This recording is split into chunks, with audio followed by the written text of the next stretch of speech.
네, 출발 진시와이드 2부 순서를 이어가겠습니다. KT 올레 IPTV, LG U+ TV로도 저희 프로그램 시청하실 수 있습니다. 많은 관심 부탁드립니다. 자, 2부에서 준비한 주요 내용들입니다. 네, 김동섭의 마켓포인트, 미국 공화당이 재정절벽 협상안을 역제시했다고 합니다. 자세한 규모와 내용을 짚고요. 정부가 올해 서비스 수지에 대한 긍정적인 전망치도 냈습니다. 이에 대한 내용 함께 다룹니다.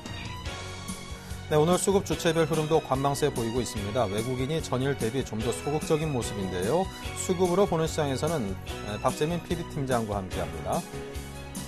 이슈 정복하기에서는 신한금융투자 최우선 과장과 함께 국내 대기업이 내년도 설비 투자를 줄일 계획이라고 합니다. 이에 대한 내용과 더불어 현대기아차의 내년 주가에 대한 전망까지 짚습니다. 시장을 이끌 만한 재료의 부재로 코스피가 별다른 움직임이 없습니다. 김재현의 키포인트에서는 KB투자증권 김재현 차장과 함께 재미없는 시장 속에 대안이 될 만한 종목을 찾습니다. 네, 이 시각 시장의 흐름을 살펴보겠습니다. 시황센터의 김혜영 캐스터입니다. 네, 시황센터 김혜영입니다. 미국의 재정절벽 협상과 EU 협의의 난항이 이어지고 있는 가운데 오늘 코스피 지수 소폭의 내림세로 장출발했습니다. 장 초반 눈치 보기 장세가 펼쳐지면서 홍조권에서의 장 이어가는 모습인데요. 현재 역시 0.08% 약세 흐름 보이면서 1933선에서 거래되고 있습니다. 이어서 수급 상황 살펴보겠습니다. 오늘 코스피 시장에서는 개인만이 나홀로 사자세를 보이고 있습니다. 현재 개인이 235억 원의 매수 우위 나타내고 있고요. 기관과 외국인은 각각 211억 원, 28억 원의 동반 매도 우위 나타내는 모습입니다. 이어서 코스닥 살펴보겠습니다. 전일 500선을 지켜내며 장마쳤던 코스닥 지수 오늘 소폭의 오름세로 장출발했는데요. 장 초반 눈치 보기 장세를 이어지다가 이내 하락 반전된 모습입니다. 현재는 낙폭을 조금 더 키우면서 0.39%의 내림세로 500선 이어가고 있습니다. 이어서 수급 상황 살펴보겠습니다.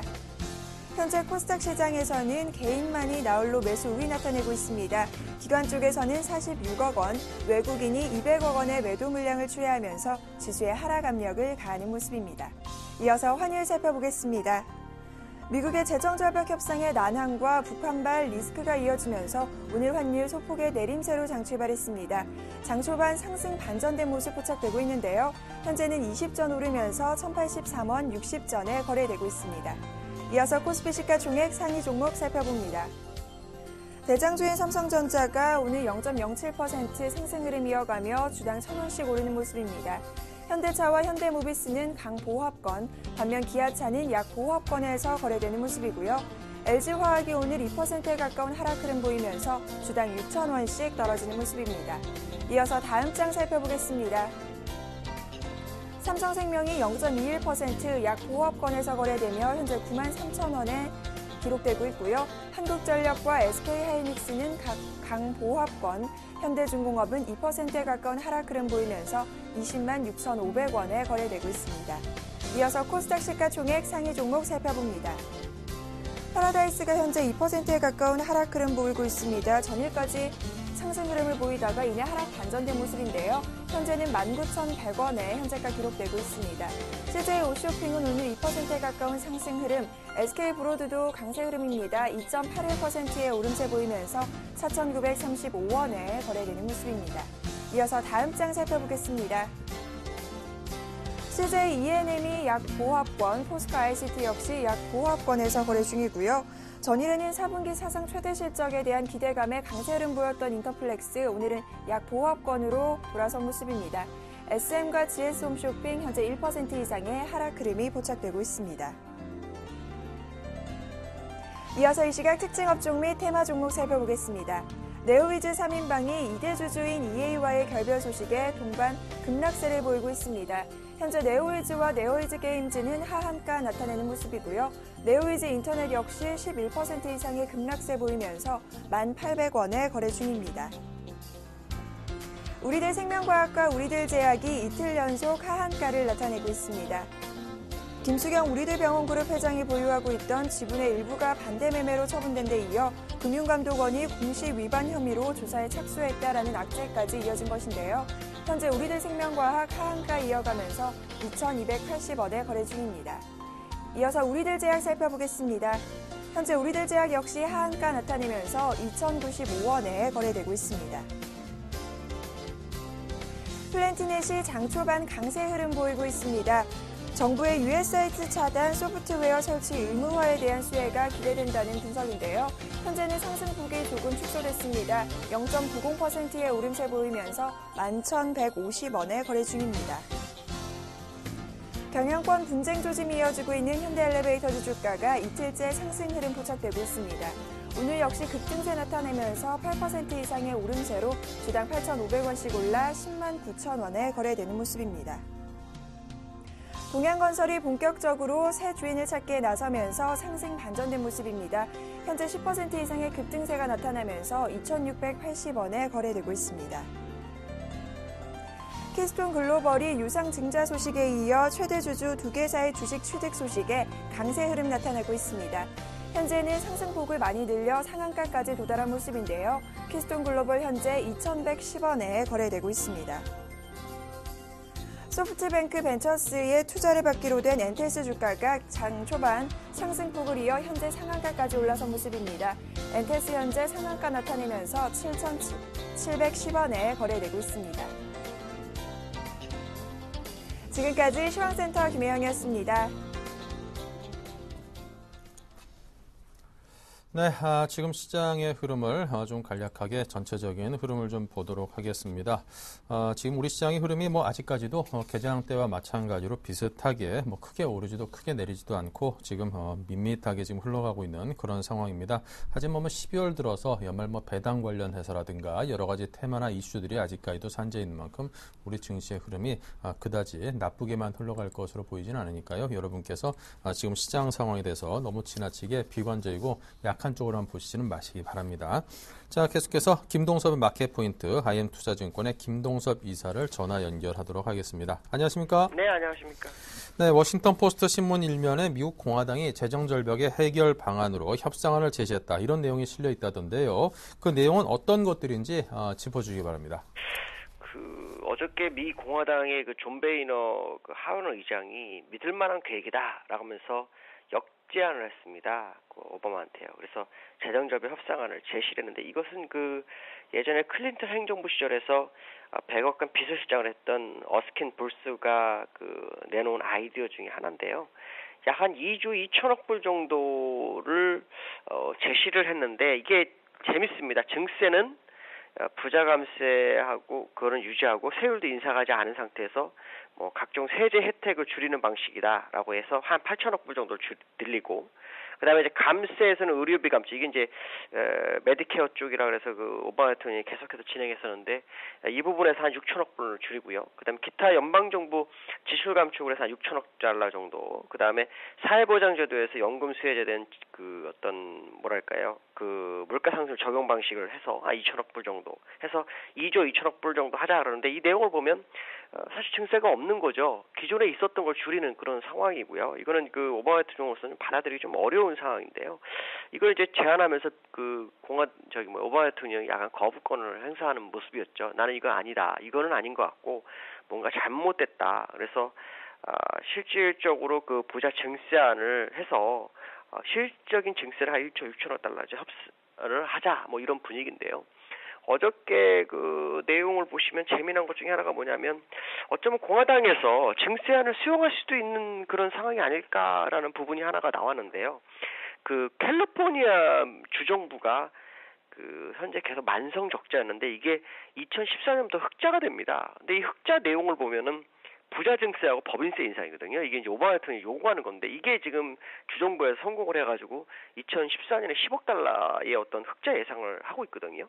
이것으로 본다면 공화당이 제시한 것은 어떻게 보면 뜬금없는 상황이 된다라고 말씀을 드릴 수 있고 오바마 대통령은 뭔가 우리가 하려고 했었던 거에 대한 확인할 수 있는 내용들, 그러니까 캘리포니아가 이렇게 해서 성공했다는 걸 제시할 수 있기 때문에 존 베너 의장이 제시한 것들은 어떻게 보면 오바마 대통령으로부터 자기가 원하는 부자 증세안 정도를 지키기 위한 그런 방법론 차원에서 좀 강하게 제시했다라고 봐야 될 것 같습니다.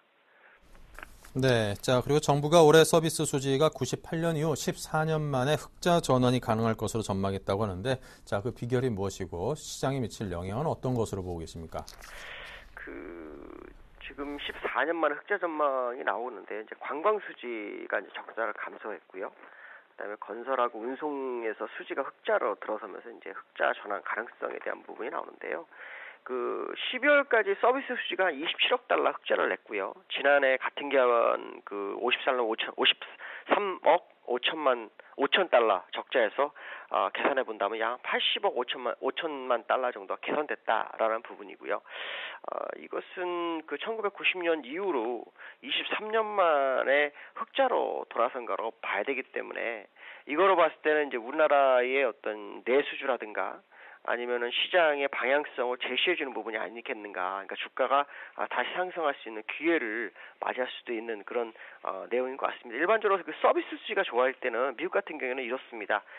주택 경기가 살고 그다음에 주택 경기로 해서 매매가 좀 활성화되면서 그 매매 활성화를 통해서 현금을 진 사람들이 소비를 늘리고 그럼으로 인해 서비스 수지가 늘어나는 법인데요. 우리나라 일단 주택은 좀 어려운 상황인데 서비스가 살아나는 거 봤을 때는 향후 경제 전망이 괜찮은 쪽으로 흘러가지 않을까라는 그런 어떤 내용이 아닌가 이렇게 판단이 쓰고 있고요. 현재 우리나라 같은 경우에는 그 이거로 인해서 이제 그 미국과는 약간 좀 차별적인 부분이 좀 생길 수 있는 그런 상황이다라고 판단해야 될 것 같습니다. 네. 자, 그리고 유럽 관련해서 그 은행 감독 체제에 대해서 또 기사가 들어와 있습니다. 내년에 도입키로 했던 단일 은행 감독 체계에 대해서 이 세 번 합의에 실패했다고 하는데 이 프랑스와 독일의 대립이 좀 심한 것 같습니다. 프랑스에서는 한 6천여 개 은행을 유럽 중앙은행이 전부 감독해야 된다라고 하고 독일에서는 이제 몇몇 대형 은행들, 다국적 대형 은행들을 제외한 개별 은행들은 각국에서 관리를 해야 된다. 이렇게 이견이 생겼다고 하는데요. 이와 관련해서는 어떤 의견을 주시겠습니까? 결국은 이제 은행 감독이 될 거예요. 22에서 아마 총괄하는 상황이 될 거라고 판단을 하고 있는데요. 다만 이 독일에서는 대형은행 쪽으로 해서 사실 어떻게 보면 자기들이 장악할 수 있는 어떤 정도 영향력을 행사할 수 있는 건 유지하려는 모습인 거고요. 프랑스 입장으로서는 그게 아니라 이거를 하나를 빨리 묶어서 유로존이 정말 하나의 국가처럼 움직이기를 좀 바라는 그런 상황이라고 봐야 될 것 같습니다. 어저께 재무장관 회의에서 그 영내 은행 단일화 체제 감독 시스템에 대해서 합의를 못했고요. 근데 사실 이것은 지난 10월에 어떤 단일체제 감독체제 은행 연합 구축에서는 합의가 좀 이루어졌는데 이제 세부적인 내용이나 여러 가지로 합의를 도달 못하고 있는 것 같은데 이건 이제 12일 날 다시 재소집해서 진행이 될 것으로 보이고 있고요. 아마도 가능성은 상당히 높을 것 같습니다. 유로존이 지금 상황에서는 사실 그 유로화 통화로 묶여 있는 건 사실이지만 그 통화를 사실은 그 정확하게 같은 은행 어떤 감독 체제가 전혀 없는 상황이기 때문에 이로 인해서 사실 불균형이 좀 많이 있는 상황이고 20에서 장악할 수 있는 능력이 안 되거든요.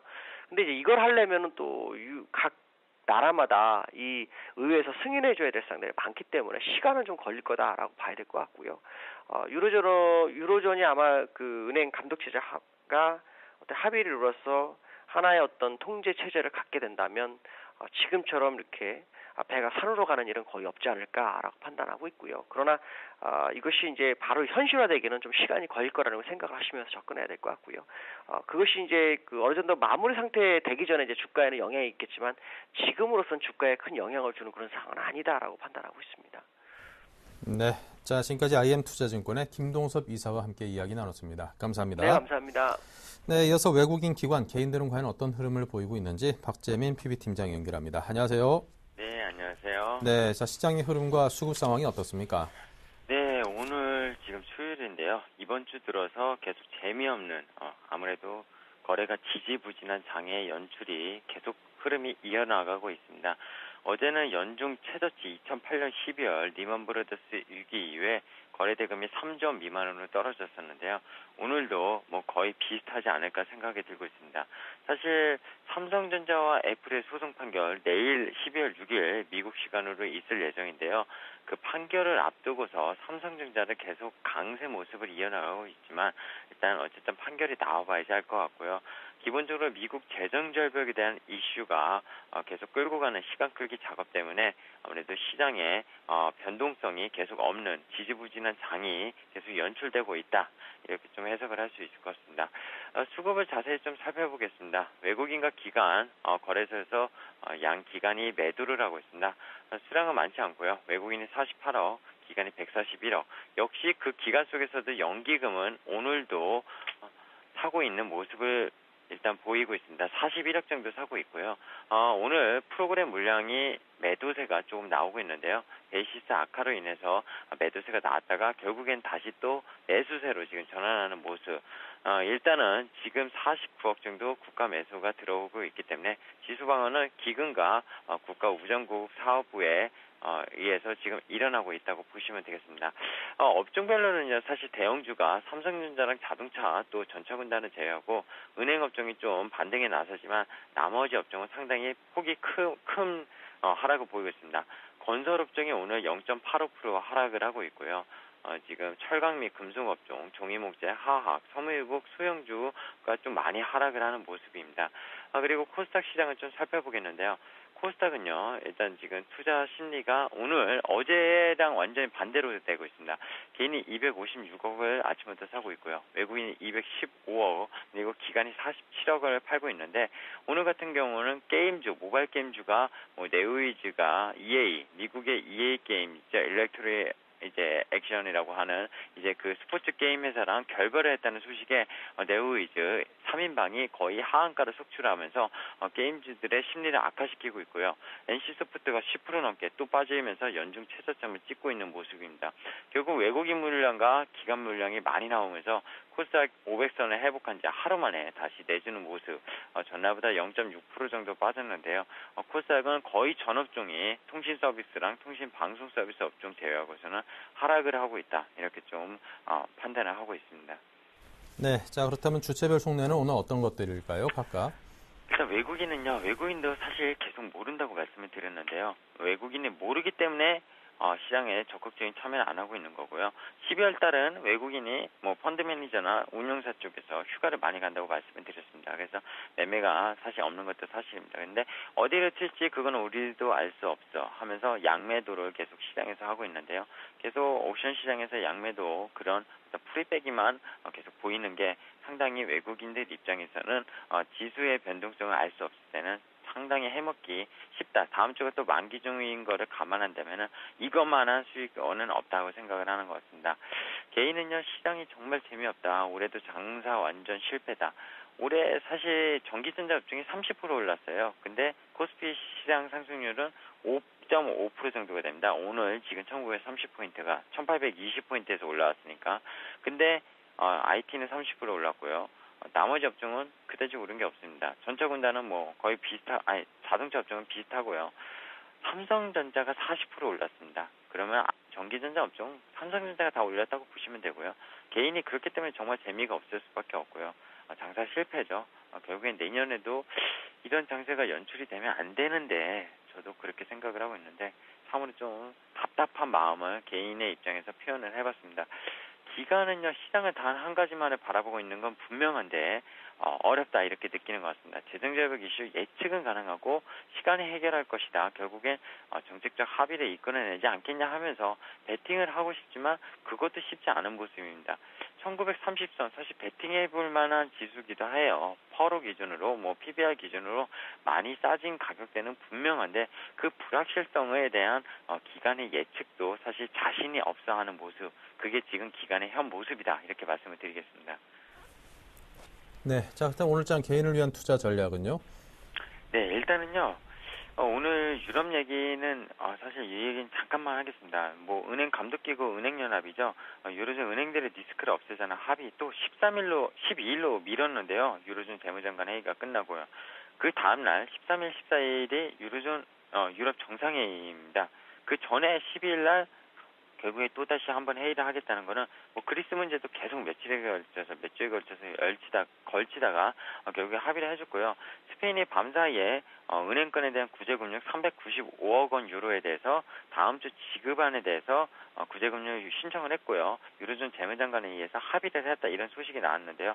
결국 스페인은 그동안에 은행권에 대한 어떤 그 구제 프로그램이 문제였는데 그게 이렇게 실행이 된다면은 스페인 이슈도 사실 사라지지 않겠냐 해석을 할 수 있겠고요. 그렉시트도 지금은 아닌 것 같고요. 결국 모두 유럽 문제는 수면 아래로 내려가는 모습. 그래서 유럽 증시가 조정은 안 받고 계속 어쨌든 행보를 하더라도 고점에서 놀고 있다. 이렇게 좀 해석을 할 수 있겠습니다. 그러면 미국 얘기를 다시 돌아가죠. 전날 공화당이 8천억 불 자금 이야기하면서 방안을 제시했는데 그 중에 6천억 불 오바마가 제시한 메디케어 부분에서 감축을 해야 된다고 맞불 작전을 놓았습니다. 이건 말씀을 드린 건데요. 오바마가 또 밤사이 블룸버그 TV랑 인터뷰에서 부자 증세 없이 재정 절벽은 해결되지 않을 것이다 발언했는데 역시 공화당을 겨냥해서 강경 발언을 한 겁니다. 역시 이 재정절벽 이슈를 계속 말씀을 드리지만 지겨우시겠지만 이게 연내에 해결이 안 되면 다음 연도로 연초까지 넘어간다면은 상당히 지수의 변동성 지금 삼각수렴형 패턴형이라고 말씀을 드렸는데요. 그 꼭지점에 와 있는데 여기서 방향이 내려갈 수 있는 분명히 시점이기도 하고요. 극단의 합의점을 찾게 되면은 위로 갈 수 있는 방향점 상당히 지수를 예측하기는 힘들지만 어쨌든 위냐 아래냐 둘 중에 하나 변곡점은 12월과 1월 중에 분명히 나온다는 겁니다. 결국엔 뚜렷한 호재랑 악재가 지금 없는 시장이기 때문에 시장 참여자들이 몸을 사리면서 거래대금이 계속 줄고 있는 거고요. 지금 어쨌든 지수 박스권 상단 1935포인트라고 계속 말씀을 드렸습니다. 계속 그 위에서 놀고는 있지만 하단은 1895포인트 정도고요. 지수 상단에서 매도를 하고 관점을 말씀을 드렸고요. 달라진 건 없습니다. 그리고 그 재정절벽 이슈가 해결되더라도 만약에 안 되더라도 방향이 나올 때 들어가도 늦지 않기 때문에 지금은 현금을 많이 보유하시길 권유드리고 싶고요. 지금같이 메이저들이 투자를 안 하는 관망 시기에 개인이 먼저 나서서 굳이 할 필요 없습니다. 개인도 지금 최근에 어쨌든 거래를 활발히 안 하고 있는데 저는 잘한다고 보고 있습니다. 결국엔 시장 메이저들도 재정절벽 하나만을 보고 있고요. 개인들은 그것만 따라가시면 된다. 솔직히 길을 놔주면은 뒤에 따라가면 되지.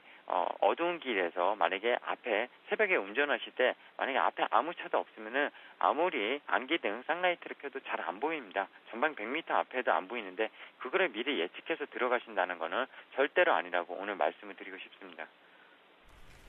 네, 자 지금까지 신한 PWM 압구정세태의 박재민 PB팀장과 투자 전략까지 짜봤습니다. 감사합니다. 네, 감사합니다.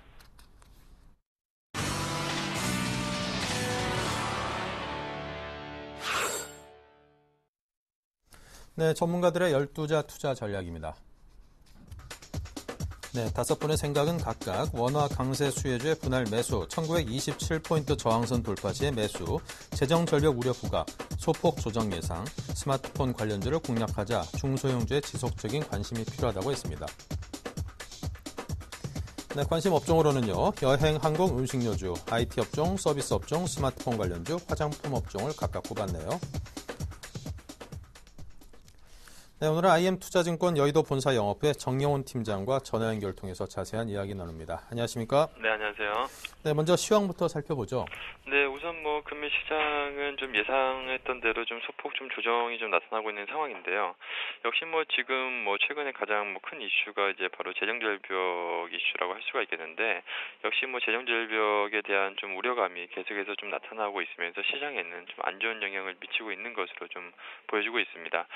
그리고 또 최근에 미국 이제 ISM 제조업 지수가 좀 부진하게 좀 나오면서 역시 이러한 부분에서도 조금 시장 투자 심리에 좀 위축을 좀 제공하고 있지 않나 그렇게 좀 판단을 하고 있습니다.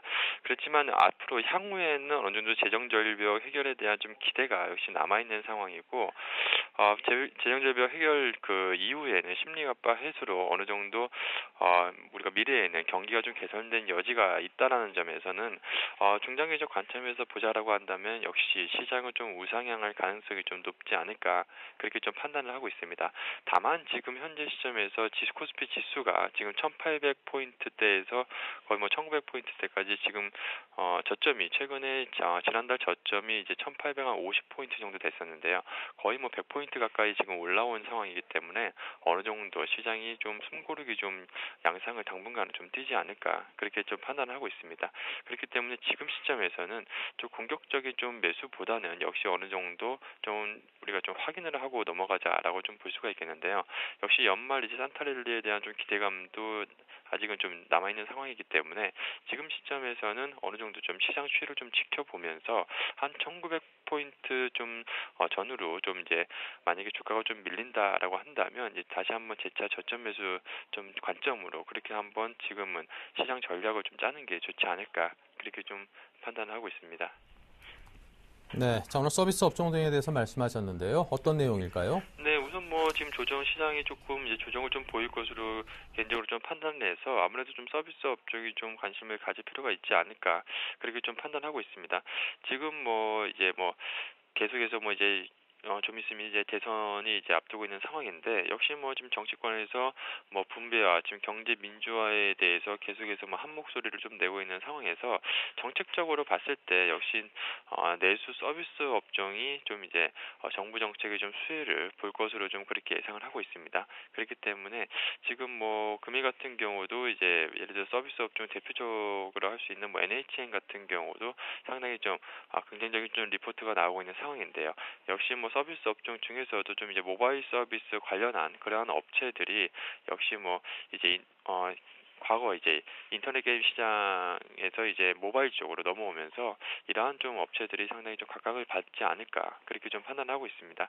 그래서 역시 서비스 업종 가장 좀 대표적인 종목이라고 할 수 있는 NHN 같은 경우가 상당히 좀 매력적이지 않나 그렇게 좀 판단하고 있습니다. 네, 자 오늘 장에서 관심 종목은 어떤 종목을 추천하십니까? 네, 금일 같은 경우에는 바로 LG 패션을 좀 관심을 좀 가지고 있습니다. LG 패션 같은 경우에 현재 좀 약보합권에서 좀 움직이고 있는 상황인데요. 금일 같은 경우에 그렇지만 현대백화점 같은 경우에 상당히 좀 좋은 상승 흐름이 좀 보여주고 있습니다. 현대백화점은 이제 4분기 실적 기대감에 상당히 좀 주가가 좀 강세 모습을 보여주고 있는 상황인데요. LG 패션 같은 경우에 도 역시 마찬가지로 지금 4분기 실적에 대한 기대감이 상당히 좀 높은 시점이고 무엇보다 내년에 이제 실적 개선 기대감이 상당히 좀 높은 시점이다라고 좀 할 수가 있겠습니다. 지금 3분기에는 좀 적자를 좀 기록했는데요.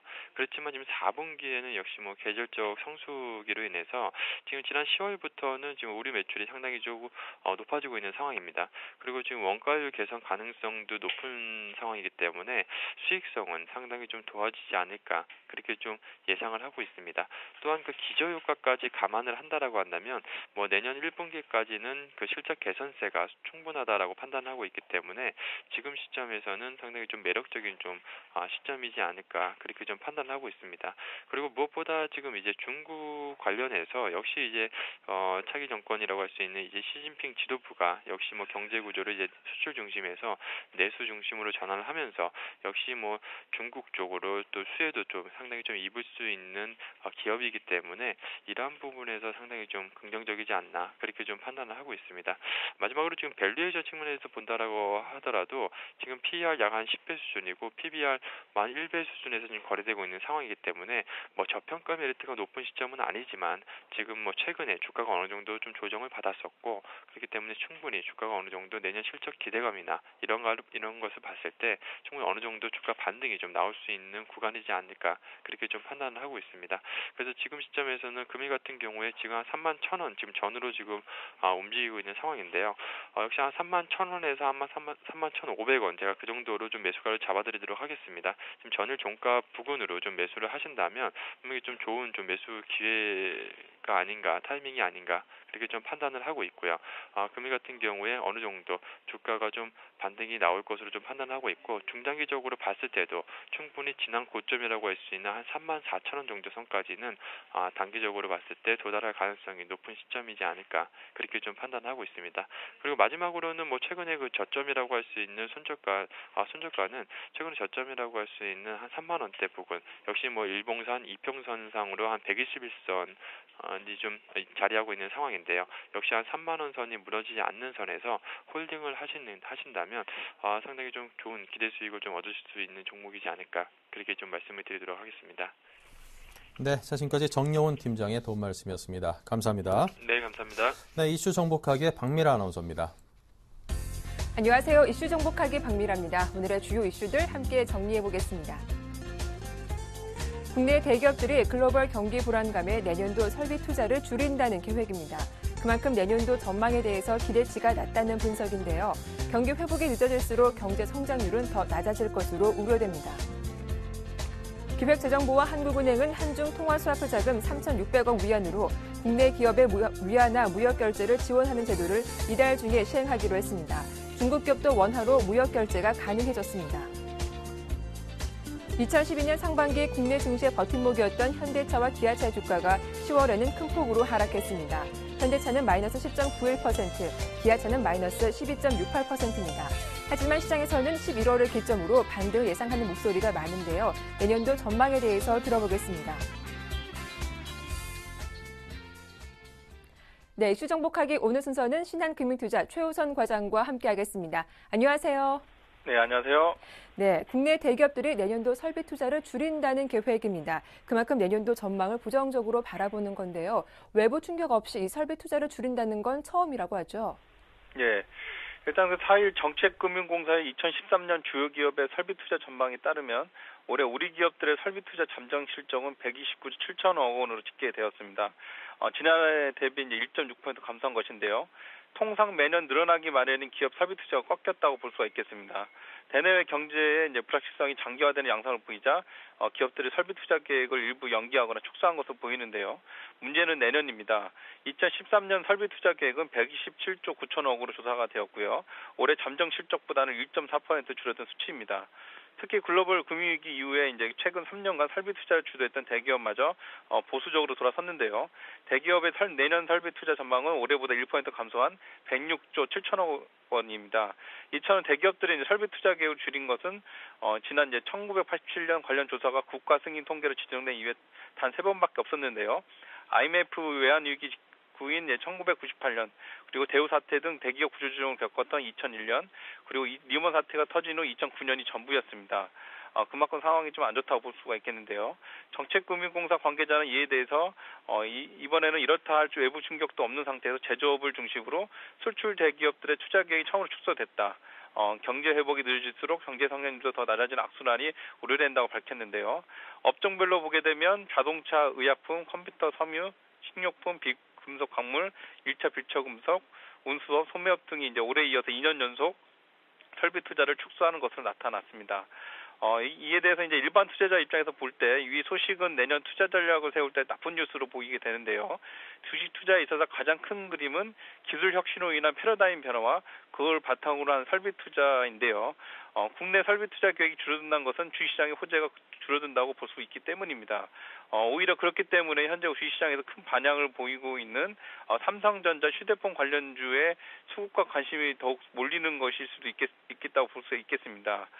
글로벌 휴대폰 판매 증가에 맞춰서 중국 공장과 베트남 공장 설비 증가 계획이 추가되고 현재도 과거의 증설 계획이 실행되고 있기 때문인데요.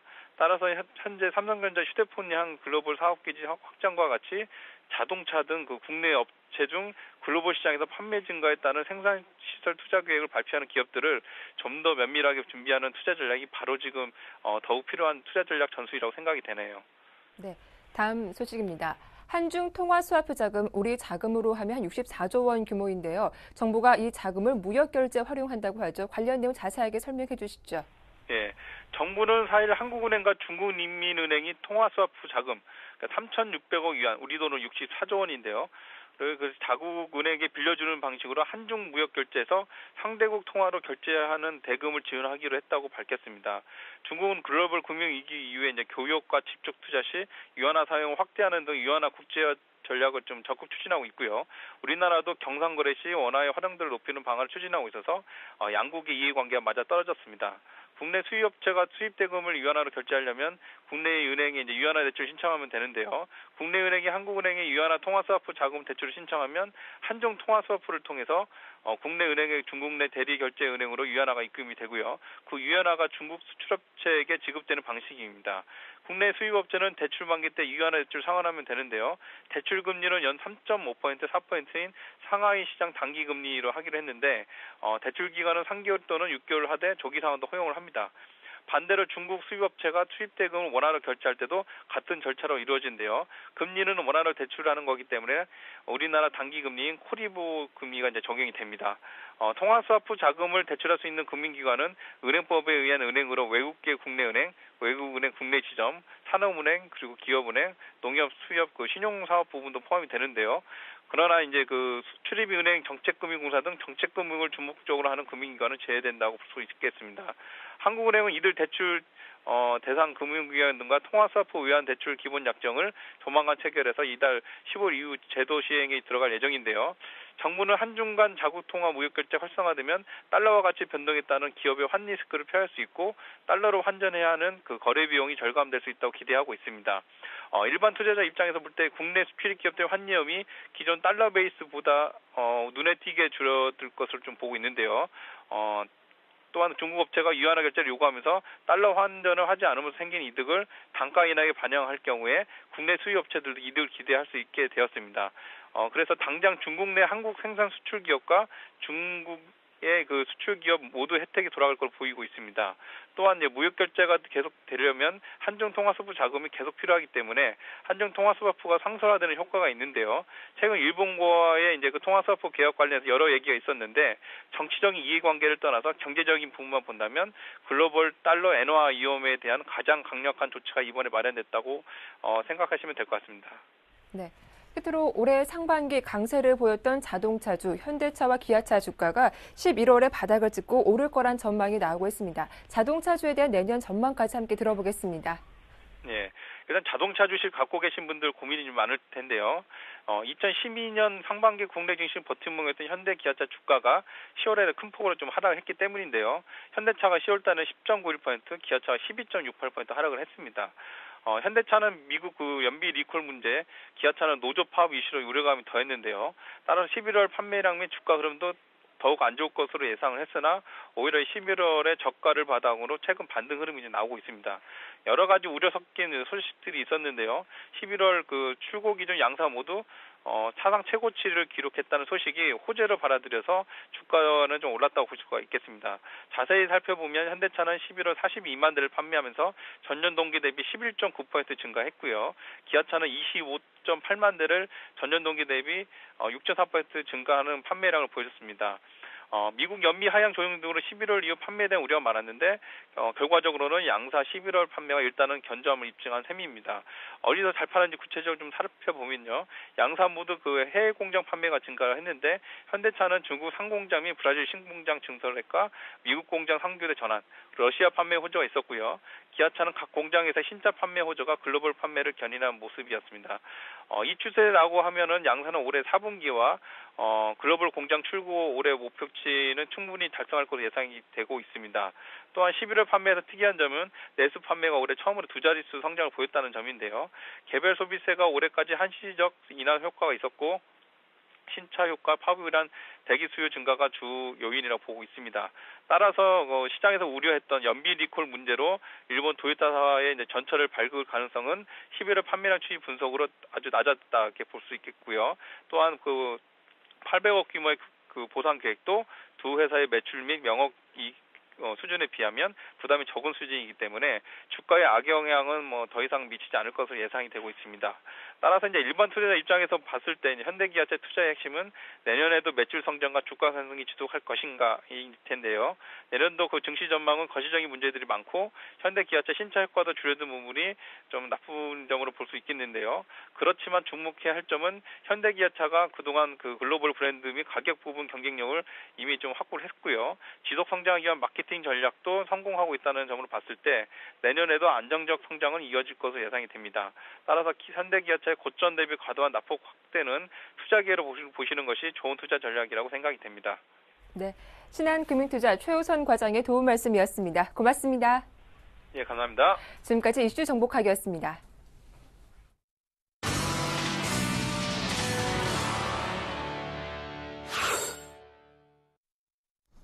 네, 리딩 투자증권의 우성재 팀장이 연결합니다. 안녕하세요.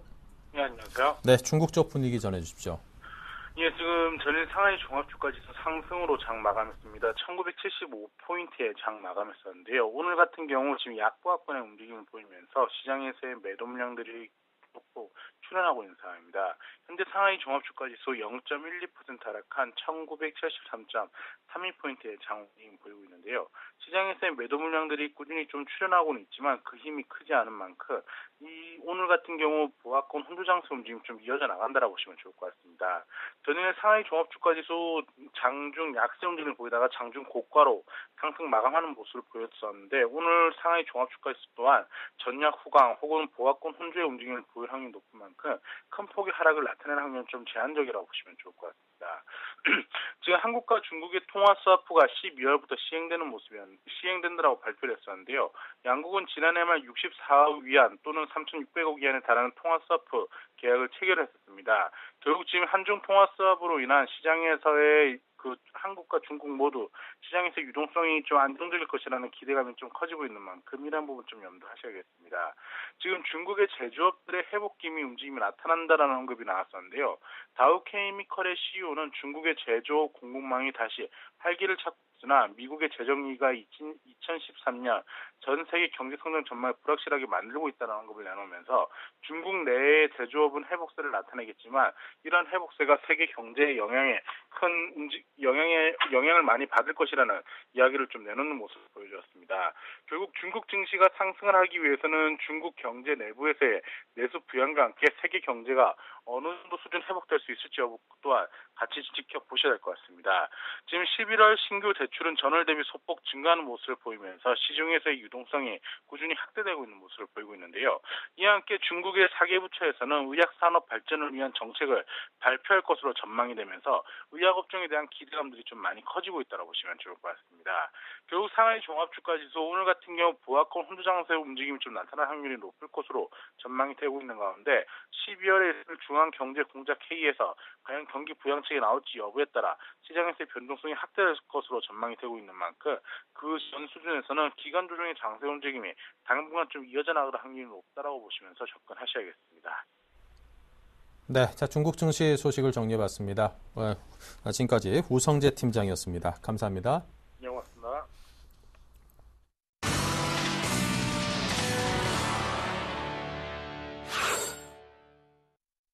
네, KB투자증권의 김재현 차장 연결해 보겠습니다. 안녕하세요. 예, 안녕하십니까? 네, 자 오늘 장 흐름이 어떻게 보고 계시는지 일단 장 흐름에 대한 의견을 듣고 싶습니다. 지금 좀 슬금슬금 기어 내려가는 바람에 조금 마음이 편치는 않은데요. 예, 맞습니다. 오늘 장 좀 분위기는 좋지는 않지만 그래도 대마 불사라는 말로 희망을 약간 좀 드리도록 하겠습니다. 현재 코스닥, 코스피 양 시장 모두 다 정체되어 있는 구간입니다. 실적에 주목하시라고 지속적으로 말씀을 드리고 있지만 지금 시기는 더욱 그러해 보이겠습니다. 지난주 낙폭과대주 올라오면서 시장이 바뀌는 것이 아닌가 생각이 들 정도로 시장이 굉장히 좋았습니다. 하지만 거래 대금이 줄어든 상황에서 기간만의 매수로는 절대로 강세장이 올 수는 없습니다. 외인의 매수가 필연적으로 동반이 되어야 강세장이 가능하겠습니다. 기간만이 매수하는 시장, 특히나 더 실적에 주목을 하셔야 되는데요. 기간 매수의 가장 큰 기준은 실적입니다. 최근 2달 정도 제가 추천드리는 종목군이 1, 2주 단위로 많이 겹치고 있음을 생각해 보신다면은 지금 장 달리는 말에 올라타야 수익을 볼 수 있는 장임을 알 수가 있습니다. 네, 자 일단 5장 전략 키워드를 통해서 하나하나 풀어주십시오.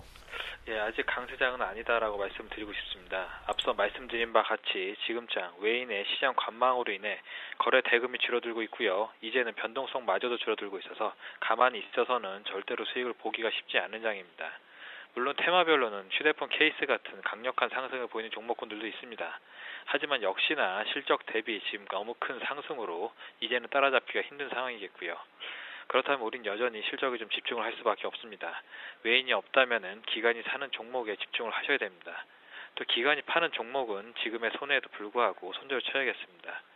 오늘 같은 장은 게임주와 전자결제주 하락이 눈에 띕니다. 그 전에 강력한 상승을 이끌었던 종목들인데요. 그때 이끌었던 강력한 상승을 가능케 했던 모멘텀은 향후 성장성이었습니다. 즉 다시 돌려서 말씀을 드리자면은 아직까지 실적 눈에 보이는 것은 아니다라는 결론입니다.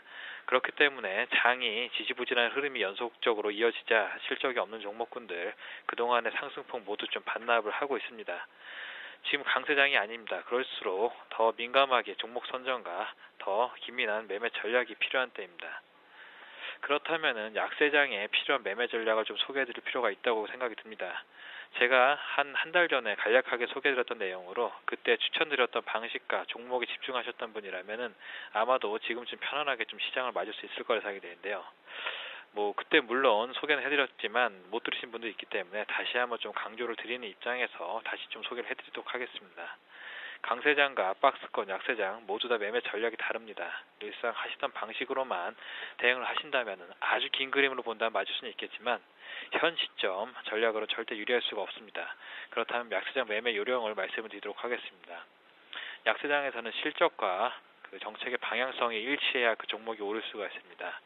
현 시점에서 일정 기간 동안 우리가 기대할 수 있는 부분은 중국이라고 생각이 됩니다. 강력한 내수 진작을 위해서 중국 지도부가 움직이기 시작했습니다. 그로 인해서 관련주들 이런 하락장에서도 꿋꿋이 버티거나 상승을 보이고 있습니다. 또 한 가지로는 연말 쇼핑 시즌을 맞아가지고 IT주들 지속적인 성장이 눈에 띄고 있습니다. 위에 이런 이유들로 매매하기에 적합한 종목을 몇 가지 좀 추려드리도록 하겠습니다. 관종이 꼭 넣어두시고요. 대표적으로 CJ, 대상, 한미약품, 한국콜마, 하나투어, SK브로드밴드, LG디스플레이, 삼성전자, 삼성전기까지 종목별로 등락률 차이는 있지만 시장 대비 월등한 수익을 내고 있는 종목들입니다. 경험상 시장의 큰 트렌드가 바뀌지 않으면 이런 종목들 하락은 차익 실현 내지는 하락이 있다가도 금방 그 폭을 다른 기관 쪽의 매수로 메꿔버리게 됩니다. 그만큼 그 종목을 원하는 사람들이 많다는 얘기입니다. 그렇기 때문에 관절 꼭 넣어두시고요.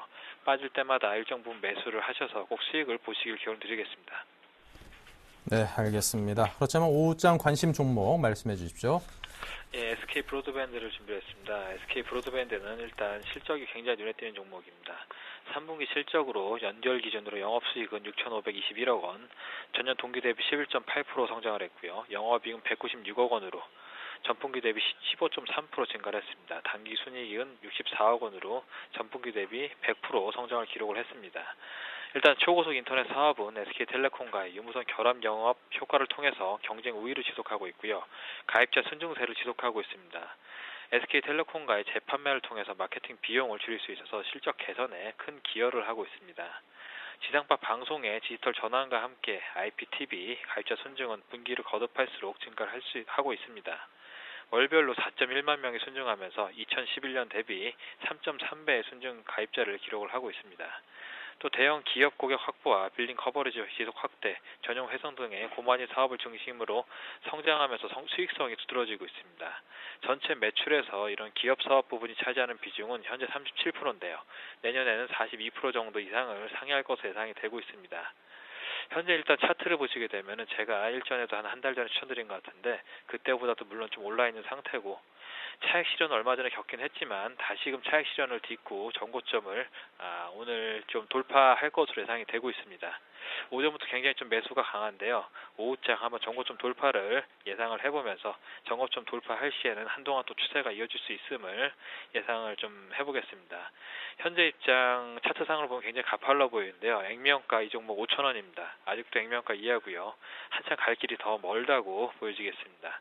매수가는 4,900원 제시를 하겠고요. 목표가는 단기적으로 5,300원, 손절가는 4,500원 짧게 좀 제시를 해드리겠습니다. 네, 알겠습니다. 오늘 SK 브로드밴드 김재현 차장의 추천 종목이었습니다. 감사합니다. 감사합니다. 네, 잠시 11시부터는 종목 상담 준비되어 있습니다. 전화, 문자로 많은 참여 부탁드리고요. 오늘 여기서 인사드립니다. 내일 뵙겠습니다.